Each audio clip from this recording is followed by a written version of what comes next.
So all of a sudden ಅಂತೂ think ಆಗಲ್ಲ ಬೆಳಿಗ್ಗೆ ಎದ್ದ ತಕ್ಷಣ ಓಕೆ ನಾನು ಹಿಂಗ್ ಮಾಡಿಸ್ಕೋತೀನಿ ಅಂತ. ಸೊ ನಿಮ್ಗೊಂದಷ್ಟು ಅಡ್ವೈಸ್ಗಳು ಅಥವಾ ನೀವ್ ಯಾರ ಜೊತೆ ಡಿಸ್ಕಸ್ ಮಾಡಿದ್ರ ಅಥವಾ ಸಜೆಷನ್ಸ್ ತಗೊಂಡಿದ್ರ? ಇಲ್ಲ ಇಲ್ಲ, ನಾನು ಸಜೆಷನ್ ತಗೊಳ್ಳಿಲ್ಲ ಯಾರ ಹತ್ರನು, ನಾನು ಡಿಸ್ಕಸ್ಸು ಮಾಡಿಲ್ಲ, ಅಡ್ವೈಸು ತಗೊಂಡಿಲ್ಲ. ಇನ್ಫ್ಯಾಕ್ಟ್ ನಾನು I am into reading a lot, specially early 2000 2005-6 ಆವಾಗ ನಮ್ಮ ದೇಶದಲ್ಲಿ surrogacy hub Pune was a biggest hub. ಆ ಸಮಯದಲ್ಲಿ ಸಾಕಷ್ಟು ಜನ ಅವರನ್ನು ಬರೆದಿರೋರ ಪುಸ್ತಕ ಬರೆದಿರೋರ ಹೆಸರು ಮರ್ತೋಗಿದ್ದೀನಿ. I read a book on the whole surrogacy, how it works, ಏನೇನು ಅಂತೆಲ್ಲ. I read a lot about it. ಅಂದರೆ ಈ ಕಾರಣಕ್ಕಂತಾನೆ ಅವಾಗ ಹೆಂಗೆ ನಂಗೆ ಗೊತ್ತಿದೆ ಇದಕ್ಕಂತೆಲ್ಲ ಹಾಗೆಲ್ಲ ಓದಿದ್ದಲ್ಲ. I am just interested in knowing things. ಹಾಗಾಗಿ ಓದೋದು ಜಾಸ್ತಿ ನನಗೆ ಹವ್ಯಾಸನೂ ಇರೋದ್ರಿಂದ ಐ ರೆಡ್ ಅ ಲಾಟ್. ಆಗ ಅದನ್ನು ಓದಿದಾಗ ಅದರ ಕೆಲವು ಅವಳ ಬರೆದಂತಹ ರೀತಿ ನನಗೆ ಪರಿಣಾಮನೂ ಬೀರಿತ್ತು ಅದು ಪುಸ್ತಕ. ಅದು ಒಂದು ಕಾರಣ ಇರಬಹುದು that I did not want to opt for surrogacy ಅನ್ನೋವಂಥದ್ದು. ಅದು ಒಂದು ಕಾರಣ ಇರಬಹುದು. ಅದು ತುಂಬ ಪರಿಣಾಮ ಬೀರಿತಾ ಪುಸ್ತಕ. ನನಗೆ ಪುಸ್ತಕದ ಹೆಸರು ಮರ್ತೋಗಿದೆ. ನಾನು 2005 ಓದಿದ್ದು ಅದು ಪುಸ್ತಕ. ಅದಾದಮೇಲೆ IVF is not a new thing. ಇದಕ್ಕಿಂತ ನಮ್ಮಲ್ಲಿ ಮುಂಚೆ ಹೇಳ್ತೀವಿ ಟೆಸ್ಟ್ ಟ್ಯೂಬ್ ಅಂತ ಹೇಳ್ತಾ ಇದ್ರು, ಒಂದು 20 ವರ್ಷದ ಹಿಂದೆ ಹಾಗೆಲ್ಲ ಇತ್ತು. ಬಟ್ IVF ಬಂದಾಗ ಈಗ 15 ವರ್ಷದ ಹಿಂದೆ ಇದಕ್ಕೊಂದು ಸರಿಯಾದ ರೀತಿಯಲ್ಲಿ ಸ್ಪಷ್ಟತೆಯಲ್ಲಿ ಒಂದು ಸರ್ಕಾರ ಇದಕ್ಕೆ ಲೀಗಲಿ ಒಂದು ಇದನ್ನ ಕೊಟ್ಟಿರಲಿಲ್ಲ, ನಿಯಮಾವಳಿಯನ್ನ ಮಾಡಿರಲಿಲ್ಲ ಆಗಿನ್ನು. ಆ್ಯಂಡ್ ದೇವರ್ ಓನ್ಲಿ ಸಮ್ ಪೀಪಲ್. ಇಲ್ಲಿ ಕರ್ನಾಟಕದಲ್ಲಿ ಒಂದಿಬ್ರು ಅರೆಸ್ಟ್ ಆದ್ರು ಒಂದು 10-15 ವರ್ಷದ ಹಿಂದೆ. ಯಾಕಂದ್ರೆ ಫೇಕ್ ಡಾಕ್ಟರ್ ಇದ್ರು. Fake doctor had opened up and IVF centre. ಈ ಥರದ್ದೆಲ್ಲ ಏನೇನೋ ಅಂದರೆ it was just on its own ಆಗ್ತಾ ಇತ್ತು. ಯಾವುದೇ ಒಂದು ನೋನ್ ಎಸ್ಟಾಬ್ಲಿಷ್ಮೆಂಟ್ ಇರುತ್ತಲ್ಲ, ಅಂದರೆ ಈಗ ಗೊತ್ತಿರೋ ಅಂತಹ ಆಸ್ಪತ್ರೆಗಳಲ್ಲಿ ಈ ಒಂದು ಇದು ಇರಲಿಲ್ಲ, ನಮ್ಮ ಪ್ರೊಸೆಸ್ ಅಲ್ಲ, ಫೆಸಿಲಿಟಿ ಇರಲಿಲ್ಲ ನಮ್ಮಲ್ಲಿ. ಆವಾಗ it is more of a confusion. ಈಗ ಫೆಸಿಲಿಟಿ ಒಂದು ಅವೈಲೇಬಲ್ ಇದೆ. ಒಂದು ಫೆಸಿಲಿಟಿ ಜೊತೆಯಲ್ಲಿ ನಮ್ಮ ಕಾನೂನು ನಿಯಮಾವಳಿಯನ್ನು ಹಾಕಿಕೊಟ್ಟಿದೆ ಆ ಫೆಸಿಲಿಟಿಗೆ.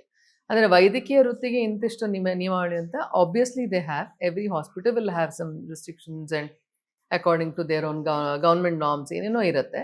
ಅದ್ರ ಜೊತೆಲಿ ಇವಾಗ IVFಗೆ ದೇ ಹ್ಯಾವ್ ಫಾರ್ಮ್ ದ ಇದು ನಿಯಮಾವಳಿಗಳು ಹಾಕೊಟ್ಟಿದ್ದಾರೆ, ರೆಸ್ಟ್ರಿಕ್ಷನ್ಸ್ ಏನೇನಾಗಬೇಕು, ಅದಕ್ಕೆ ಯಾವ ಥರ ಇರಬೇಕು, ಯಾವ ಥರ ನೀವು ಡೋನರ್ನ ತಗೊಳ್ಬೇಕು, on what basis that you will take a donor, whether it is a woman donor. See they can be both the donors. Female also can be a donor as well as a male donor. It depends on ನಿಮಗೆ ಯಾರ requirement ಇದೆ ಅನ್ನುವಂಥದ್ದು ಇರುತ್ತೆ ಅಲ್ಲಿ, ಆಯಿತಾ? So ಹಾಗಾಗಿ ಆ donor qualification ಏನಿರಬೇಕು, ಅವ್ರು ಯಾವ ಥರದವ್ರು ಆಗಿರಬೇಕು, ಅವ್ರ ಹಿನ್ನೆಲೆ ಏನಿರಬೇಕು, ಈ ಥರದ ಎಲ್ಲ ನಿಯಮಾವಳಿಗಳನ್ನು ಈಗ ದೇ ಹ್ಯಾವ್ ಗಿವನ್, ಕಾನೂನಾತ್ಮಕವಾಗಿ ಕೊಟ್ಟಿದ್ದಾರೆ. ಹಾಗಾಗಿ it is much more easy ಅನ್ನೋಕ್ಕಿಂತ ಹೆಚ್ಚಾಗಿ ಒಂದು ನಂಬಿಕೆ ಮತ್ತು ಧೈರ್ಯದಿಂದ ನಾವೀಗ ಹೋಗ್ಬೋದು. ಅಲ್ಲೇನೋ ಮೋಸ ನಡೀತಾ ಇದೆ, ನಮಗೇನೋ ಮೋಸ ಮಾಡ್ತಾರೆ ಅನ್ನೋ ಒಂದು ಆತಂಕದಿಂದ ಹೋಗೋ ಅವಶ್ಯಕತೆ ಇಲ್ಲ. ಹಾಗಾಗಿ I did not take any suggestion ಅಥವಾ ಸಲಹೆ ತಗೊಂಡಿದ್ದು ಆ ಥರ ಏನಲ್ಲ. But I have express that I want to be a mother ಅನ್ನೋವಂಥದ್ದನ್ನು ನಾನು ಹ್ಯಾವ್ ಆಲ್ವೇಸ್ ಎಕ್ಸ್ಪ್ರೆಸ್ಡ್ ಇಟ್. ಆಮೇಲೆ ನನಗೆ ಅನ್ನಿಸ್ತು ಒಂದಿನ ಹೋಗೋಣ. ಅಂದರೆ ನಾನು ಹೋಗೇ ಇರಲಿಲ್ಲ ಯಾವತ್ತೂ ಡಾಕ್ಟರ್ ಹತ್ರ. ಒಂದು 4 ವರ್ಷದ ಹಿಂದೆ ಹೋಗಿತ್ತು ಗೈನಕಾಲಜಿಸ್ಟ್ ಹತ್ರ. ಅವರು ಅಷ್ಟೊಂದು ಎನ್ಕರೇಜಿಂಗ್ ಇರಲಿಲ್ಲ. ಆಮೇಲೆ ನಂಗೆ ಸರಿಯಾಗಿ ಅಲ್ಲಿ ಸಮಯಾವಕಾಶ ಸಿಗಲಿಲ್ಲ. ಅಂದರೆ ವೈದ್ಯರ ಜೊತೆ ಮಾತಾಡ್ಲಿಕ್ಕಾಗಲಿ, ಏನೋ ಒಂದು ಮಾಹಿತಿ ಪಡೆಯೋಕ್ಕೋ ಅಥವಾ ಸಲಹೆ ತೊಗೊಳಕ್ಕೋ ನಂಗೆ ಅಲ್ಲಿ ಸಮಯಾವಕಾಶ ಸಿಗಲಿಲ್ಲ. ಅದಾದಮೇಲೆ ಮತ್ತು ತದನಂತರದಲ್ಲಿ I change my mind. Then last year I went myself. Yes. Okay.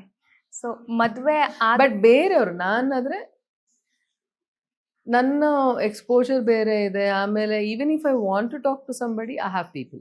S, ಆಯ್ತಾ? ಬಟ್ ಬೇರೆಯವ್ರು ಹೋಗ್ಬೇಕಾದ್ರೆ ಏನಾಗುತ್ತಂತ ಹೇಳಿದ್ರೆ ಅವ್ರಿಗೆ ಗೊತ್ತಿರಲ್ಲ ಎಲ್ಲಿ ಹೋಗಬೇಕು ಅಂತ. ಈಗ ದೇ ಕ್ಯಾನ್ ಈಸಿಲಿ, ಬೆಂಗಳೂರು ಎಲ್ಲ ಕಡೆನೂ ಇದೆ, ಮೈಸೂರಲ್ಲಿದೆ, ಬೆಂಗಳೂರಲ್ಲಿದೆ, ಹುಬ್ಳಿ ಆಲ್ಸೋ ಹ್ಯಾಸ್, ಶಿವಮೊಗ್ಗದಲ್ಲಿ ಇದೆಯೋ ಇಲ್ವೋ ಗೊತ್ತಿಲ್ಲ. ಬಟ್ ಬೆಂಗಳೂರಲ್ಲಂತೂ ನಿಮ್ಗೆ ಆಲ್ಮೋಸ್ಟ್ ಇವಾಗ ಕೇರಿ ಬೀದಿಲಿ ಎಲ್ಲ ಕಡೆ ನಿಮ್ಗೆ ನೋಡ್ಲಿಕ್ಕೆ ಸಿಗುತ್ತೆ. ಬಟ್ IVF ಪ್ರೊಸೀಜರ್ ಸ್ವಲ್ಪ ಎಕ್ಸ್ಪೆನ್ಸಿವ್ ಅಂತಾರೆ. ಮಿಡಲ್ ಕ್ಲಾಸ್, ಲೋವರ್ ಮಿಡಲ್ ಕ್ಲಾಸ್ಗೆ ಕೈಗೆಟುಕುವಂತ ದರದಲ್ಲಿ ಸಿಗಲ್ಲ, ಆಗಲ್ಲ ಅಂತಾರಲ್ಲ ಸರ್. ಹಾಗೇನಿಲ್ಲ, ಅಷ್ಟೊಂದು ಎಕ್ಸ್ಪೆನ್ಸಿವ್ ಅಲ್ಲ, ಕೈಗೆ ಎಟಕದೇ ಇಲ್ಲ ಅನ್ನೋ ಅಷ್ಟು ಎಕ್ಸ್ಪೆನ್ಸಿವ್ ಏನಲ್ಲ. ಅದು ಏನಾಗಿದೆ, ತುಂಬಾ ಜನಕ್ಕೆ ಸರೋಗಸಿ ಮತ್ತೆ ಇದನ್ನ ಎರಡನ್ನೂ ಕನ್ಫ್ಯೂಸ್ ಮಾಡ್ಕೊಳ್ತಾ ಇದ್ದಾರೆ.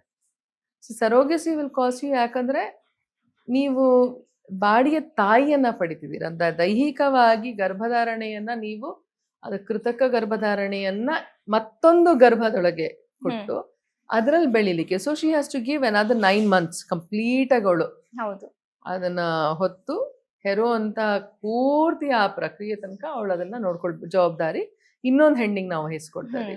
So that will cost them quite a bit. ಇದ್ರಲ್ಲಿ ಇಟ್ ಇಸ್ ನಾಟ್, ಇದ್ರಲ್ಲಿ ಆ ತರದ್ದು ಇದಲ್ಲ. ಇದರಲ್ಲಿ ಗರ್ಭ ನಿಮ್ಮದೇ ಇರತ್ತೆ, ಗರ್ಭಧಾರಣೆ ಮಾತ್ರ ಕೃತಕವಾಗಿ ಹೋಗುವಂಥದ್ದು, ಹೊರಗಡೆಯಿಂದ ಇನ್ಸಿಮಿನೇಟ್ ಮಾಡುವಂಥದ್ದು. Private hospitals charge a lot ಅಲ್ವಾ? It is only in private sector, not the private hospitals charge a lot. ಈಗ ಸದ್ಯದ ಸ್ಥಿತಿಯಲ್ಲಿ ನಮ್ಮ ಹತ್ರ ಇರುವಂಥದ್ದು ಫೆಸಿಲಿಟಿ ಇರುವಂಥದ್ದು ಬರೀ ಖಾಸಗಿ ಆಸ್ಪತ್ರೆಗಳಲ್ಲಿ ಮಾತ್ರ ಇದೆ. ಇದೇನಾದ್ರೂ ನಮ್ಮ ಸರ್ಕಾರಿ ಆಸ್ಪತ್ರೆಯಲ್ಲಿ ಅಟ್ಲೀಸ್ಟ್ 1 ಸೆಂಟರ್ ಆದ್ರೂ ಮಾಡಿದ್ರೆ ಆವಾಗ ಖಂಡಿತವಾಗ್ಲೂ it's going to be very very helpful. Yes ma'am, yes. ಇನ್ನು ಮದುವೆ ಆದ್ರೂ ಇದು ಒಂದು 30 ಲಕ್ಷ 40 ಲಕ್ಷ ಆ ತರ ಎಲ್ಲ ಆಗಲ್ಲ.